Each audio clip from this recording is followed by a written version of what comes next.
I wish I could read these biographies of Ludwig. Wait a minute. Ludwig II, fairy tale king of Bavaria. I didn't see this before. Yep, English. Huh.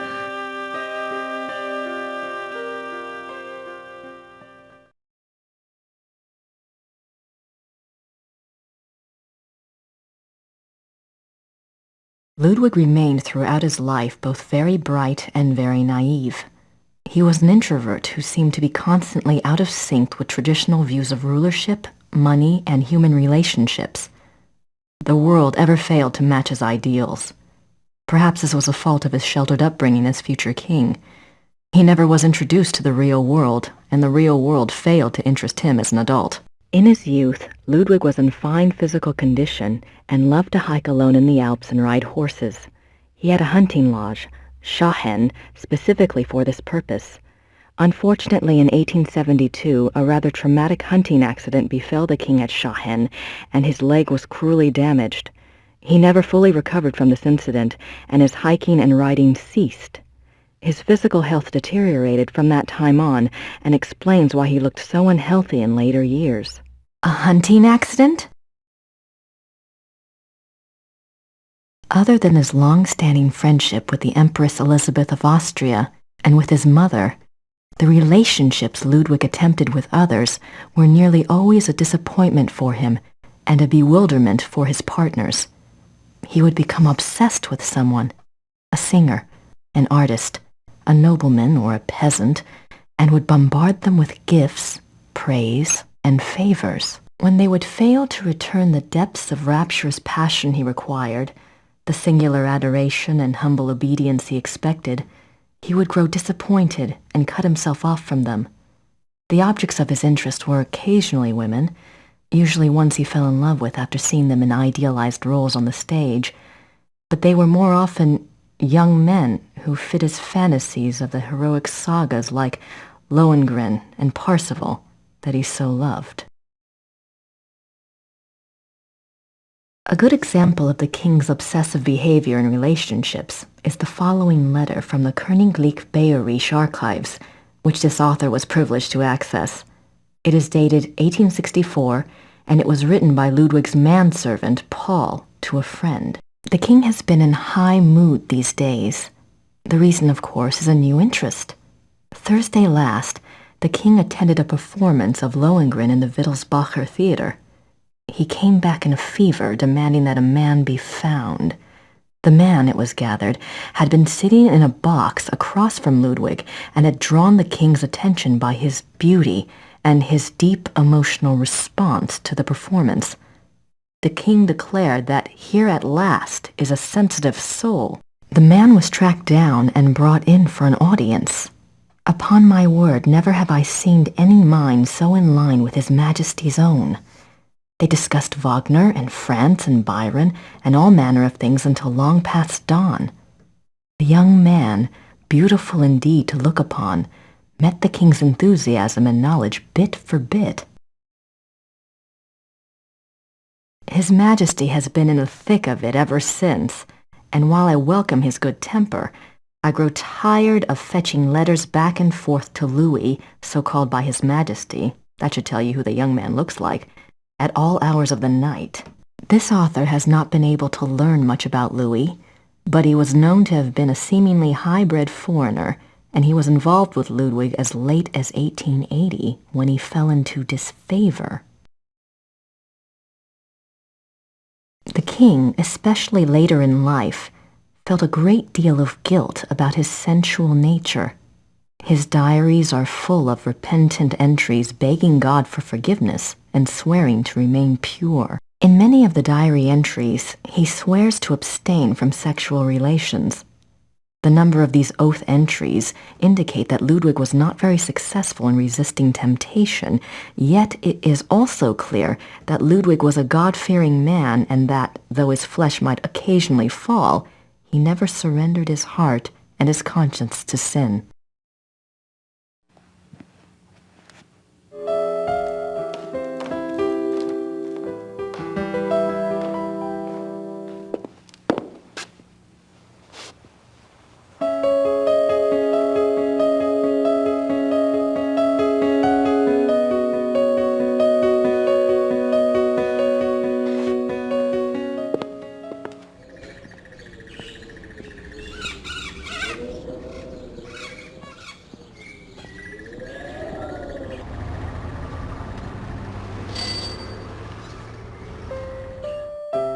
Guten Tag. Grüß Gott, Frau Nakamura. Ich habe etwas für Sie.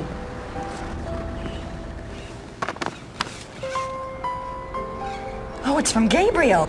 Ja, das ist vom Schattenjäger. Ja. No, I think you... Gabriel is a working partner and... Never mind. Danke. Bitte, brauchen Sie noch etwas?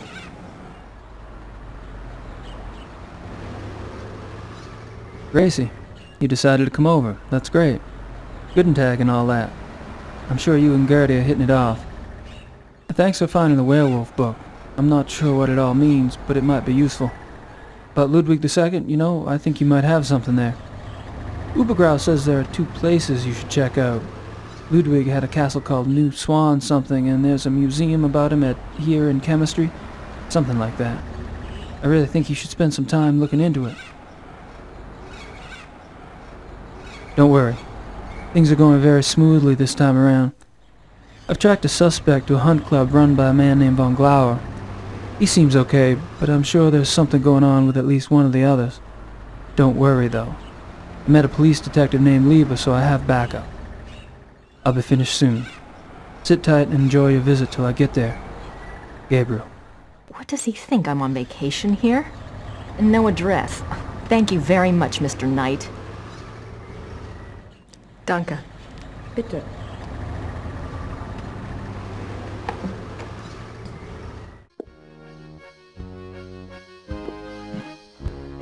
Herr Huber?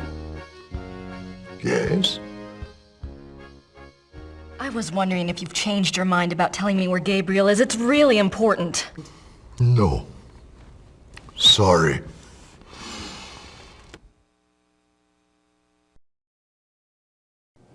Thanks. Bitte?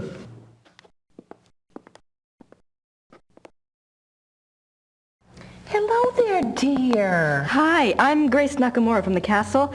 Am I interrupting? Heavens, no. Have a seat, Miss Nakamura. Well, I might. For a moment. Isn't this nice? We just finished our breakfast. Do you want something? No thanks. Good for you. I can never turn down food myself. Now you just tell us all about it, Sugar Pie. You mentioned the other night that you were a demonologist. What is that exactly? Well, it's not as bad as it sounds, honey. What Emma and I really do is to help protect people. Protect them from what? Well, do you believe in the devil, Miss Nakamura? I believe in good and evil, if that helps. Oh, but Satan and his demons are real, and they will attack the living, and most folks don't know what to do once they've been attacked. We try to help protect people. How can you protect people from demons? The best protection is faith in God, of course. But sometimes faith isn't enough. Sometimes we have to delve into the supernatural in order to protect others. Your Schottenjoggers are just the same. We are? I mean, he is? Of course! The warriors of light are rare these days, but they do exist all around the globe. That's interesting. I just read about a group called Manos del Sol in Brazil. So the Ritters aren't the only Schottenjägers. Well, they're probably the only ones to use that title, but others have been chosen for the battle. Do you know anything about King Ludwig II? Sure, we saw his castles, didn't we, Mother? We sure did. Why do you ask? Well, I found a letter in the Schottenjäger library warning Ludwig about the Black Wolf. Who wrote the letter? One of Gabriel's ancestors, a Schottenjäger. Seems like whoever was using me as a megaphone helped you find that letter. Perhaps you should follow the path something's pointing at. Look into Ludwig. I intend to. The other night you said something about the Black Wolf. What did you mean? Where did you hear that name? I wasn't the one talking. I don't understand. Well, that's quite all right. The point is, it would be a very good idea to answer those questions, and we must work together to do so. Of course I'll help you, Pumpkin. I'd like to know myself, wouldn't I? It isn't every day one's taken over by a disembodied spirit, and I don't much care for it, thank you. You're not talking about a seance, are you? Oh, heavens no. Thank God. Emil's right. I'm much better at tarot cards. I can read for you or for someone else if you prefer. Are you sure you don't know anything about the Black Wolf? I never did, dear. I told you. Really, you mustn't confuse the vessel with the voice. All I remember was seeing a very bright flash like lightning. Next thing I knew, Emil had me outside. Whatever it was very powerful. Very powerful. Well, I guess it wouldn't hurt to do my tarot reading. Don't you worry now. I know what I'm doing.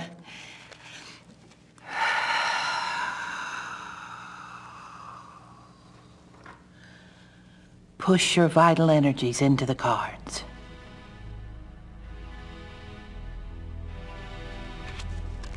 This is your soul card, that which applies to all of your lifetimes. It's the Empress. Oh, that's a good one. What's it mean? It means that your soul's journey is one of leadership. There's great strength here, and intelligence. This card represents what you're like in this lifetime. It's the Chariot. Self-discipline. Control. You need to feel you have a plan, that you're testing your abilities. The Chariot's very masculine. In combination with the Empress, it tells me that you're currently exploring your male side. You will seek out great achievement, but it does have its price. Doesn't sound anything like me. Yes, dear. The third card represents the other. You've pulled the Magician. Who is he, dear? Excuse me? Your other, the Magician. Oh, this is a very powerful card. Major Arcana. My other? Everyone has an other. Let's see. I bet it's the Schottenjäger. What's his name? The Schottenjäger? Gabriel Knight. A name of power. He is powerful, this one. The Magician is dexterous and cunning, mischievous and manipulative. That's Gabriel, all right. And very strong with magical and occult powers. Now this is interesting because your card, the Chariot, is all logic and reasoning, while his, the Magician, is spiritual and intuitive. You two are quite a pair. The fourth card shows what you're trying to achieve at this moment, your immediate destiny. It's the Strength or Lust card. Lust? Not that kind of lust, dear. It's a trial card, finding the strength to continue some difficult journey. It also represents the integration of conflicting energies. That must be your Chariot and his Magician energies. Strength also means bonding those energies, loving without judgment. learning to love the beast. Uh-huh. What is this trial, dear? Do you know? Well, Gabriel and I are involved with a case right now. It will be a hard time. You must let your love give you power. Use the positive energy of your union or you may not succeed. I think you have the wrong idea. Gabriel and I just work together. Yes, dear. But if I might just suggest, when you're facing negative forces, the positive energy of love is a very vital weapon. You make yourself vulnerable when you resist your own tools. Well, that's been helpful. I hope so, dear. Maybe we should do a reading for Gabriel. Oh, let's! It's a little like spying on someone unawares, but what the heck?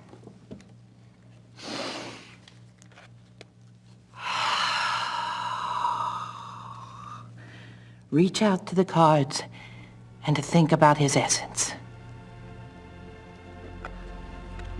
His soul card is the Magician. Yes, dear, it reflects your other exactly. Well, maybe, but I'd rather hold out for David Copperfield. And his lifetime card? Oh, goodness. The Lovers. You mean the sole purpose of his life is in his pants? Doesn't surprise me. It's not what you think, dear. It's a duality card. As a lifetime card, it refers to Gabriel's own duality. Good versus evil, physical pleasure versus spiritual growth, that kind of thing. His challenge is to integrate the conflicting parts of himself. Until he does, he'll never find peace. And you will find peace when you acknowledge all of him. Find a way to love the worst as you already love the best. You're really reaching. Mother. His other is the High Priestess. Let me guess. That's me, right? No, dear, it's not. The High Priestess represents psychic mysteries, deep wisdom. This is a very different energy from your earthy one. This must be our connection. To the voice, dear! Someone is trying to communicate with Gabriel. This force is represented by the High Priestess. That's not much help. What about the Black Wolf? But it is a help, dear. The High Priestess is a spiritual guide card if ever there was one. The message must have been a warning. If this force is connected to Gabriel, and if he's so very psychic, then why doesn't it just go to him? Why say it to me? Maybe Gabriel's blocked.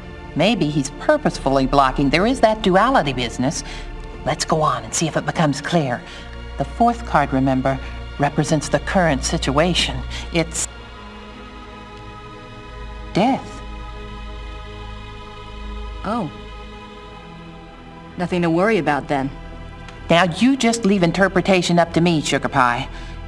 It's a transformation card, dying to one thing and being born to another. It is painful, but it isn't necessarily bad. Two of Wands. Oh my. What? A 2 is not good here. Wands is Mars in Aries. That's a war card. In conjunction with the death card, there are 2 possible transformations. 2 transformations? Yes, dear. Gabriel is waging a spiritual battle. The transformation might be good or evil. That must be the purpose of the High Priestess. She's trying to guide him. So you think he really might be in danger? Oh, yes, dear. Gabriel's very essence is at stake. If he takes the wrong path with his powers, Imola and I will stay in town. You must let me know if anything else happens that we can read for clues. Let the Force use you.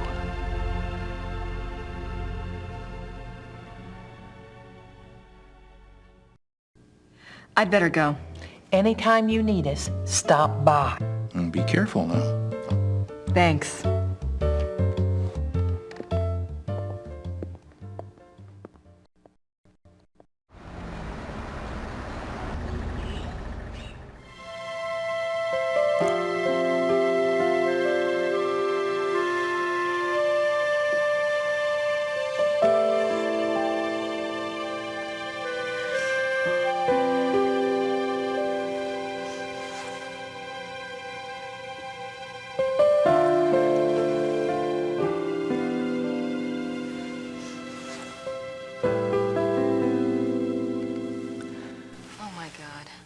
Gerda was in love with Wolfgang.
That's better, don't you think?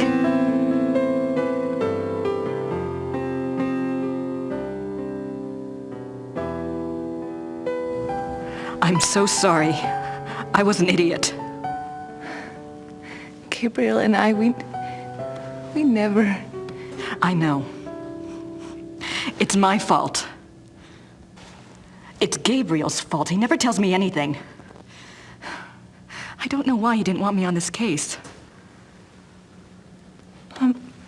Maybe he just... Don't even try to make excuses for him. Still, he's up to his neck in it, I think. Will you help me out with something? Of course. I have to do some research on Ludwig. I want to go see some of his castles. Take Gabriel's car. There's a map of southern Bavaria in the car. Ludwig's castles are all marked. Thanks. luck.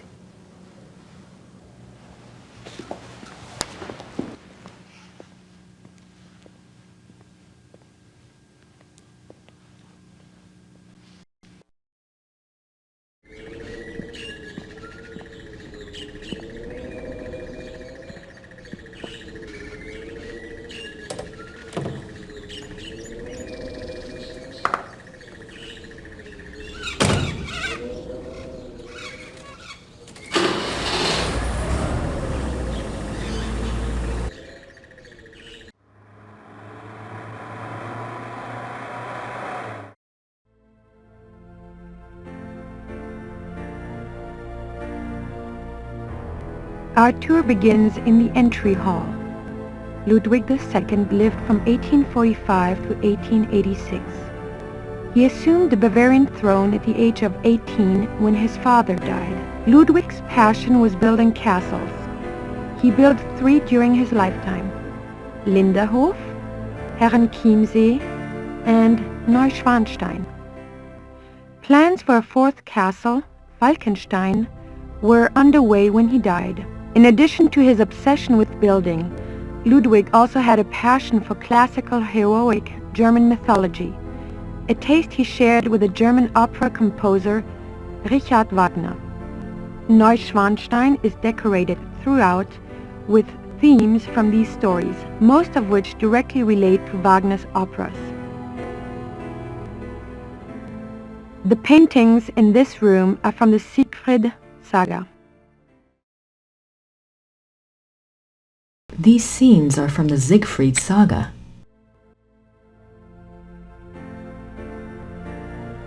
The closed door leads to the tower, which is not part of the tour. The king was making his way to this very door when he was arrested in 1886. I wonder why Ludwig was going to the tower the night he was arrested. You are now standing in the king's bedroom.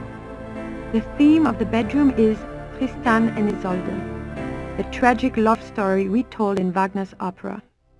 The opera was given its first performance in Munich in 1865, and a 20-year-old Ludwig attended. This is probably the most elaborate and expensive bedroom ever created. It took 14 woodcarvers 4.5 years to create this room. It was this kind of extravagance that bankrupted the king. In the years before his death, he found it increasingly difficult to find money from any source.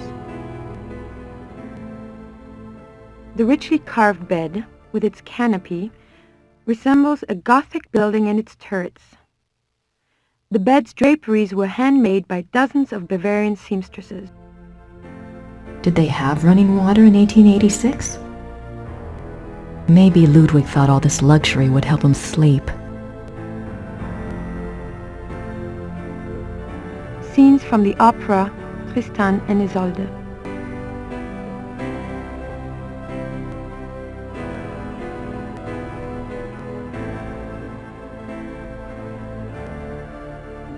This is Ludwig's private chapel.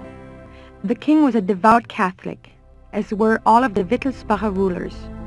They supported the Roman Church even when other European countries were dominated by Protestantism. It's a beautiful crucifix, ivory and gold. The paintings above the altar depict St. Louis surrounded by the seraphim. An interesting side note. For a period of about a year, the Louis images in all 3 castles were ordered to be covered up with black cloth on the unfathomable whim of the king. A king saint? I wonder if Ludwig pictured himself that way, or maybe he just wanted to be that way.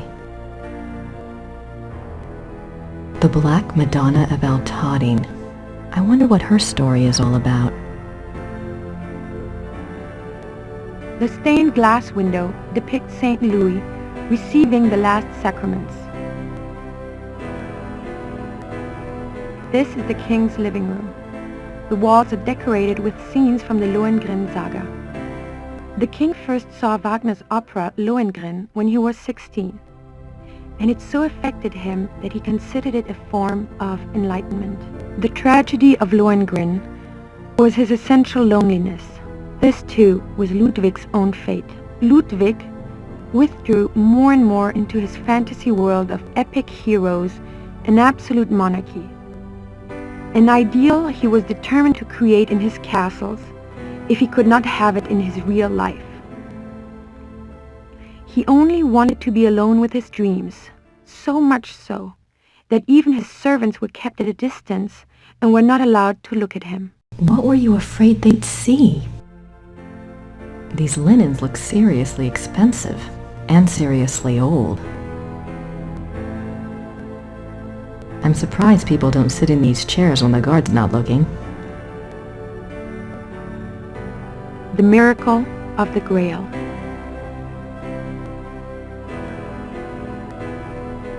The swan motif is featured throughout the castle, but it is particularly prominent in this room. Both the swan and the lily were symbols Ludwig associated with himself. They represented his ideals of majesty and purity. The painting behind the swan shows Lohengrin's arrival. More swans. This is a reproduction of the grotto from the Tannhäuser saga. In such places, Ludwig could pretend he was one of his beloved mythic heroes. As the grotto personifies, the castles were solitary playgrounds built for Ludwig alone. He believed the masses were too coarse to appreciate fine art, and he seldom entertained guests. In fact, Ludwig had a standing order that upon his death, the castles were to be destroyed. Fortunately, the estate was in such debt that the castles were opened for paying tours only weeks after Ludwig's death. They haven't closed since. It is one of the great ironies of Ludwig's story that the castles that he was thought insane for building are now considered Bavaria's finest treasures. They have paid for their construction many times over. I can almost picture Ludwig in here. I wonder what he really dreamt about in this room. This is the king's study. Ludwig spent much time at his desk writing letters, drawing up plans for his projects, and studying his favorite authors. He loved poetry, history, and the classics. In later years, he also studied the occult. What affairs of state he did reluctantly attend to were generally attended to alone at his desk in writing. His reluctance to meet with his heads of state and perform the duties of the king were one of the reasons for the charges brought against him in 1886. But Ludwig dreamt of true kingship and a true monarchy, and the small powers left to him after Bavaria succeeded power to Prussia only incited his disdain and frustration. I wonder why he was studying the occult before he died. I doubt there's anything left in there now. Besides, the guard would kill me if I touched it. The study paintings depict scenes from the Tannhäuser saga and the Wartburg castle.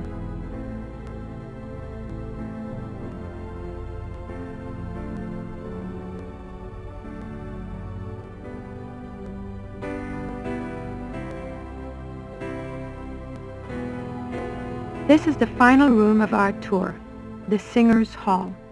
It was modeled after the Singers' Hall of the Wartburg Castle, where minstrel competitions were held in the 13th century. The hall was built for small private concerts, but Ludwig himself never gave one here. It is said that during the last few years of Wagner's life, he came to Neuschwanstein frequently and performed for the king alone in this room. The hall is probably best known for its enigmatic wolf paintings.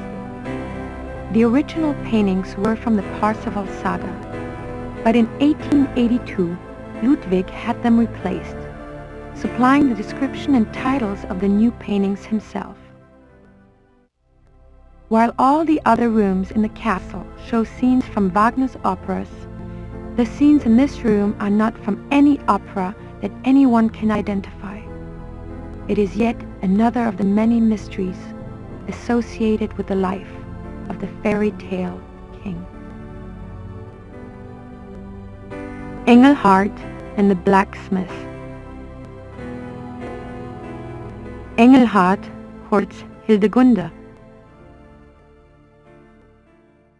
The hunters track down Engelhard and Hildegunde.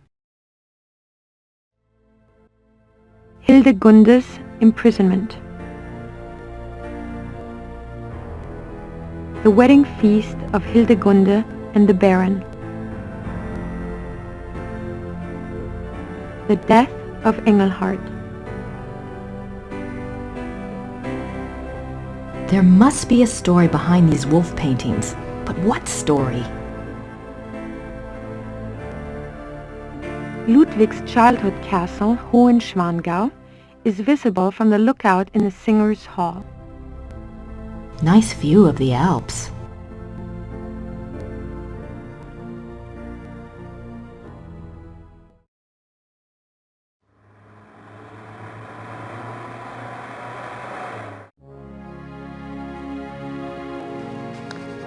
Guten Tag. Guten Tag. Ist das die Ludwig Museum? Ah ja, Ludwig der Zweite von Bayern. Ich hätte gern eine Eintrittskarte fürs Museum. Ja, 8 Mark für eine Ganztagskarte.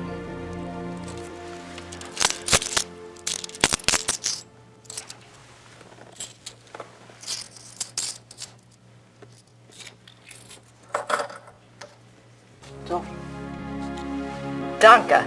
bitte.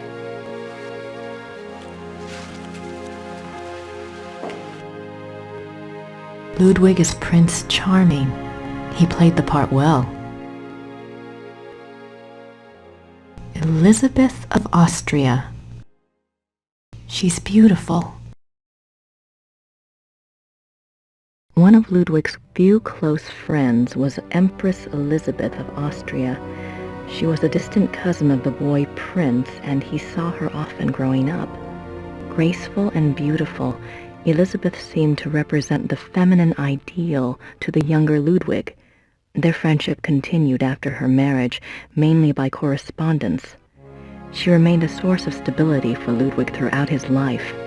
In keeping with Ludwig's love of romance and drama, he called her the Dove, and he to her was the Eagle.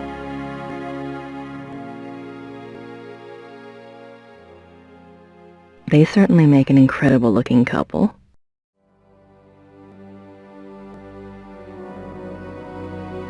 July 3rd, 1863. Elizabeth, you can have no idea, dear cousin, how happy you made me. The hours recently passed with you in the railway carriage I consider among the happiest in my life. Never will their memory fade. You gave me permission to visit you at Ischl. If the time comes for this ardent hope to be fulfilled, I shall be of all men upon earth the most blessed. The feelings of sincere love and reverence and faithful attachment to you, which I cherished in my heart even as a boy, makes me imagine heaven upon earth, and will be extinguished by death alone. I beg you with all my heart to forgive the contents of this letter, but I could not help myself. Ludwig. Elizabeth frequently gave Ludwig advice on royal conduct, hoping to protect him from unfavorable public opinion. March 1st, 1865. My dearest Eagle, you have not written me in a few months. I have missed you. I often try to imagine what you are doing. I hear tales that you have been on retreat and have not been seen in Munich for some time. I suspect it is this new friend you wrote up so mysteriously that takes you away from home. I hope you are enjoying yourself, my beloved, but I beg you to caution. The people need to see you at the throne. I also hesitate to suggest that what your officials do in your absence may not always be in your own best interest. You have always been a true king, but you must let the people see you to ensure that they don't forget that. E. Your Dove. Ludwig's friends were concerned for his mental state long before his arrest. June 14th, 1878. My beloved eagle, in your last letter you spoke so movingly of your torment that I was moved to tears. What is this torment? Why won't you confess to me what is truly troubling you? You must know that I would never despise you, no matter how horrible you believe your sins to be. Please do not write such barbs to my heart by even suggesting such things.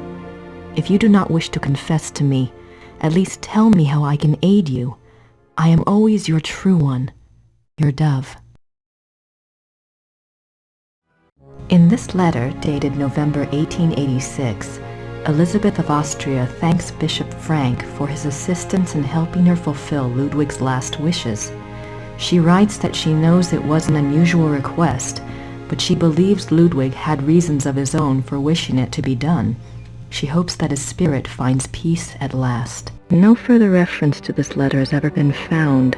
One can only speculate what the last wishes of a cornered and embattled Ludwig might have been. What were his last wishes? This place is giving me more questions than answers.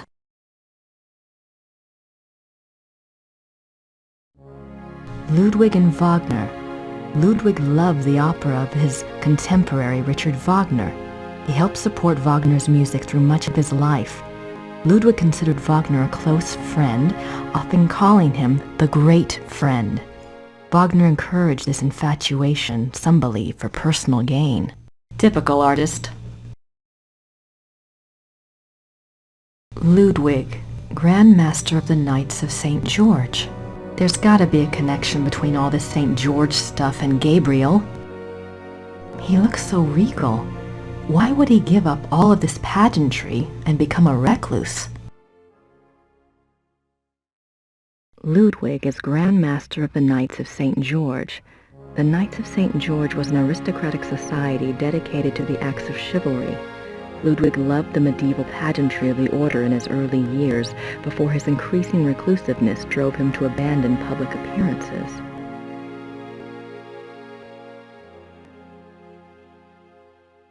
Signets and sash pins from the Order of the Knights of St. George. These were worn on Ludwig's uniform, as befitted his rank of Grand Master. They are now the property of the Bavarian Crown Treasury.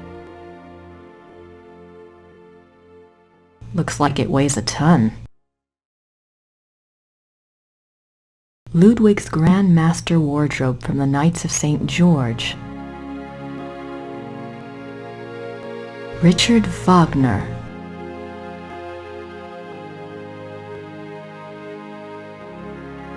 Ludwig's diary.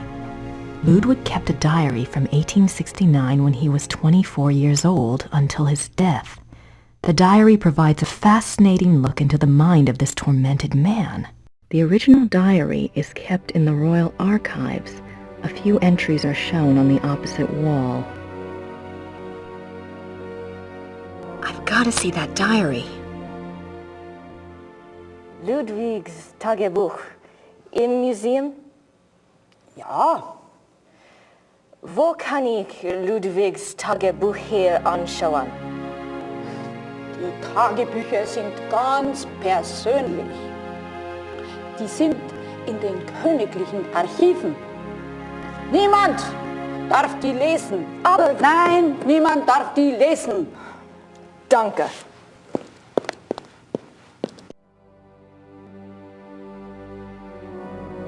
Even after Wagner's death, Ludwig still showed signs of obsession with the composer. This letter, written in 1882 by Ludwig to the conductor of the Munich Opera, instructs the conductor to make preparations for a new Wagner opera. The conductor went to see the king as instructed. When he arrived, Ludwig was ill and refused to see him. Nothing further was ever heard of this mysterious new opera. Was it a figment of an ill man's desperate wishes? Ludwig is offered a crown of laurels by the genius of immortal fame. 26 July, 1874. By the power of the lily, we shall have the strength to resist all temptations throughout the whole year. 26 July 1875, solemn oath before the picture of the great king. Refrain for 3 months from all excitement. This oath has its binding power as well as its potency by de par le Roy, LNR, DPLR. What excitement. I need to see more of that diary.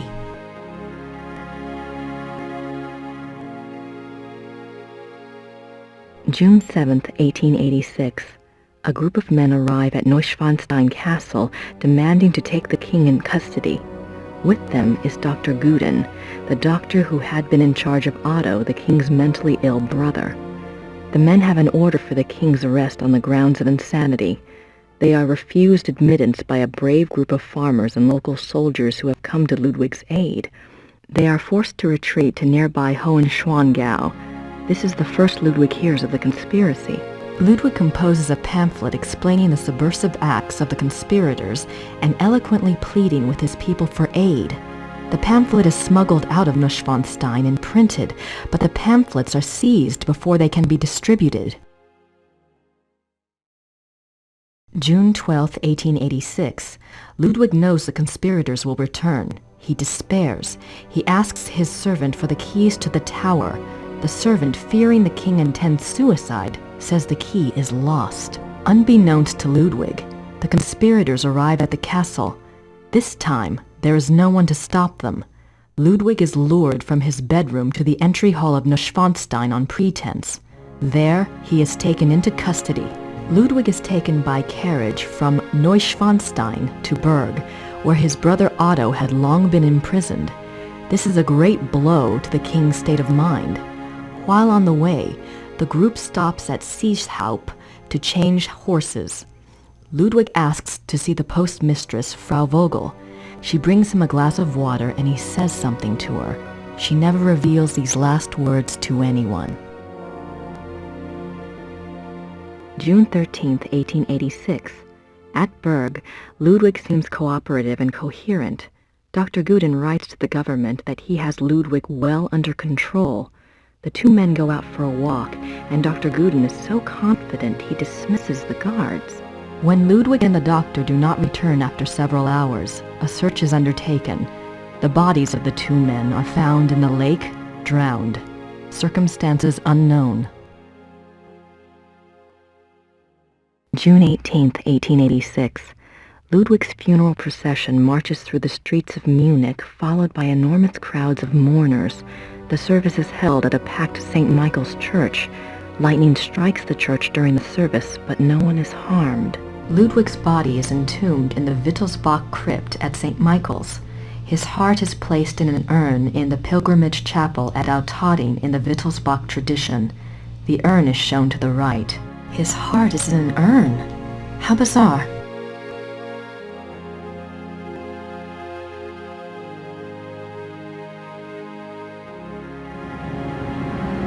Oh my God. That's the sleigh from my dream.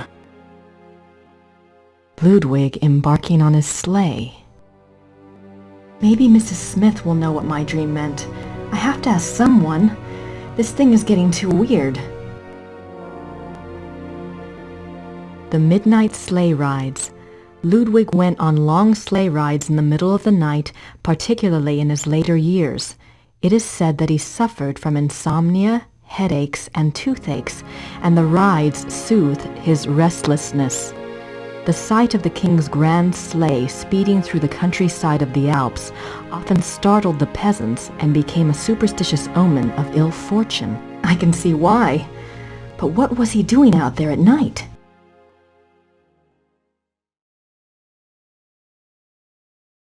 These are actual notes from Ludwig to his servants. They go far in showing the king's state of mind. They were smuggled out and used as evidence in compiling the order for Ludwig's arrest. December 14th, 1881, Linderhof. Order another work by Jennings on the occult. Write urgently to Klug saying that I insist that the stoppages by the bank cease. I want it, and therefore it must be done. Write very urgently. He must succeed at once and then must report to me urgently. If I give orders to clear my room, doing so must not be postponed as it happened. Pencils must be pointed without special orders. The day after tomorrow, 1,000 marks. How is Louis now? I want to know whether he looks unhappy. How often have I said that the coffee must not come up boiling hot, so that it can only be drunk after standing an hour? If any more correspondence come from Louis, they are to be burnt immediately, but I am to be informed of their arrival. December 18th, 1881, Linderhof. Every day get up earlier for certain. See to that very particularly. Write it down. Remember that when the great friend arrives at Neuschwanstein, we retire to the hall. We are not to be disturbed. I will not tolerate interference or insubordination. Ludwig's death mask. Wow. Im Museum ist einen Brief von Ludwig über eine neue Wagneroper. Ja, ich kenne diesen Brief. Wo kann ich mehr von dieser Wagneroper sehen? Ja, ich weiß nichts über Wagner. Das hier ist kein Wagner-Museum. Ja, ich weiß. In Bayreuth befindet sich ein Wagner-Museum.